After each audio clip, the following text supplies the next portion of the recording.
Hey guys, want to take a minute and kind of talk about two divergent paths that I see going on in the tactical slash gun fu slash gunfighter instant ninja community. Um, each have their own motto, and each is kind of exemplified with a historical character.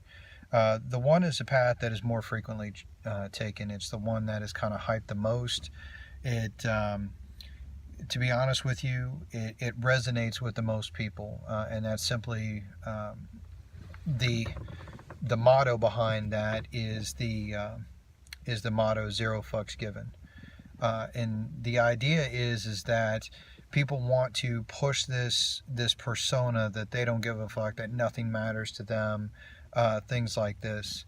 Um, it's kind of ironic though, because if I buy a t-shirt or if I share an Instagram post, whatever, if I basically kind of take on and broadcast this phrase zero fucks given, doesn't it kind of say that I care what you think?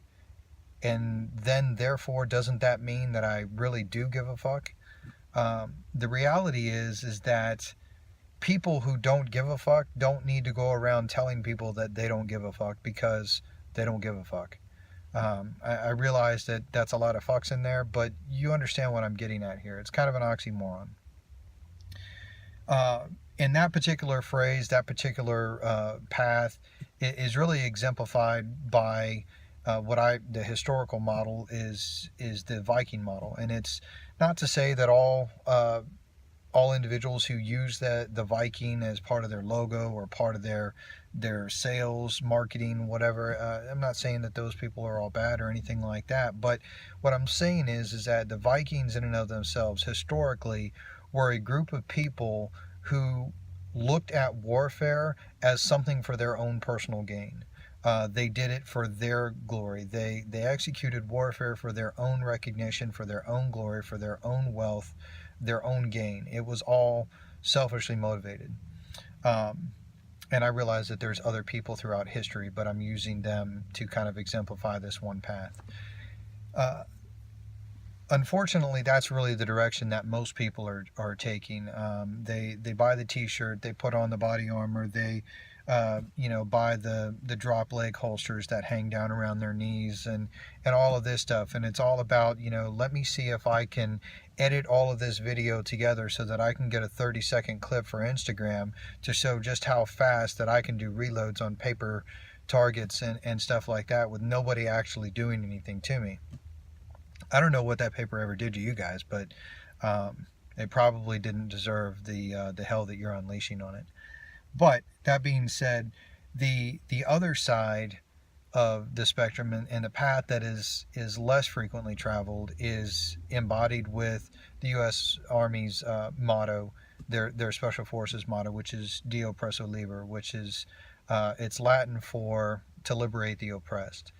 And this is not a concept that is really just within that Army Special Forces community. It's not a concept that is within or that dates back to even early Latin or anything like this.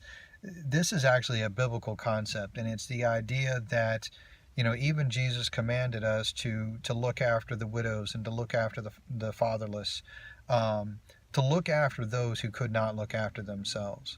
And that's really the idea that is kind of embodied within that. And this is the model that historically I look at as the Templar model. Regardless of your view on the Templars, I really don't care.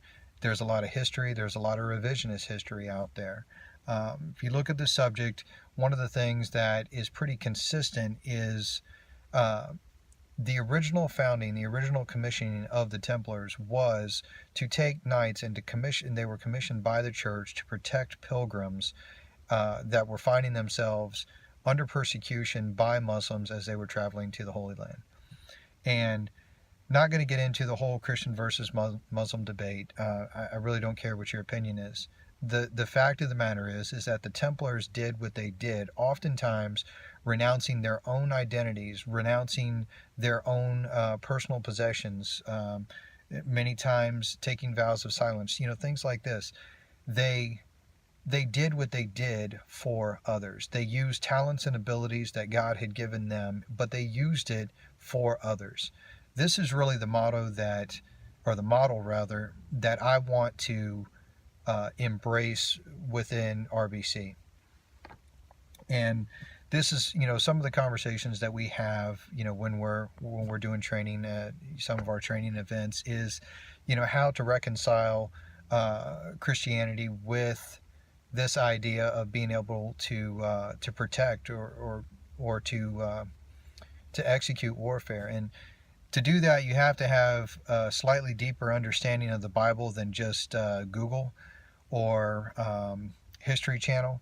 You actually have to crack the book and to understand what it is that you're looking at. When Jesus took on a role of pacifism, he took it on for a period of time, but he took it on for the sake of others. Jesus, it really exemplified the biblical understanding of meekness, which is not the same as weakness. Weakness is your lack of ability to respond to an issue. You don't have the strength, you don't have the will, you don't have the courage. You are weak. Meekness is not that. Jesus confronted Pilate and told him, at any point I can bring down 10 legions of angels and we wouldn't even be having this conversation anymore. Jesus had every bit of strength available to him, but he chose not to act out. He chose to go to the cross. He chose to die because it was part of a greater purpose, again, to liberate the oppressed, to free those from their sins. This is not pacifism. I don't care how you try and interpret the Bible. All you have to do is look at the last book of the Bible and you'll see Jesus is not a pacifist. He comes back in the end and he sets things straight. So by no means can you sit there and try and link Christianity with pacifism. Jesus did what he did for a purpose, for a time, to accomplish a certain mission, which required him denying himself, and he required us to do the same. Again, going back to the Knights and the Knights Templar, they renounced themselves for the sake of others. The talents and the abilities that God had given them, see Psalm 144, see Psalm 87, the talents and the abilities that God had given them, they used for the sake of others, not for the sake of themselves. So I wanted to kind of go into that. I wanted to kind of produce those two different ways of looking at things, and to hopefully encourage everyone out there to take just a minute and not just look at what you train, but look at why you're training it. If it's one thing for you to set down your arms in pacifism in defense of yourself, if that's a choice that you make, by all means, more power to you. God bless you. It's another thing entirely for you to set down your arms when there's others people's lives at stake. And this is becoming increasingly more prevalent in today's day and age as we have active shooters and school shootings and terrorist attacks and things like this. Things that each one of us can not just take personal responsibility for ourselves, but we can also take responsibility for the safety of others around us as well, because we have the ability to deny ourselves and to do for others what they may or may not be incapable of doing for themselves. So I wanted to kind of present those two dynamic views for you. All right, train hard.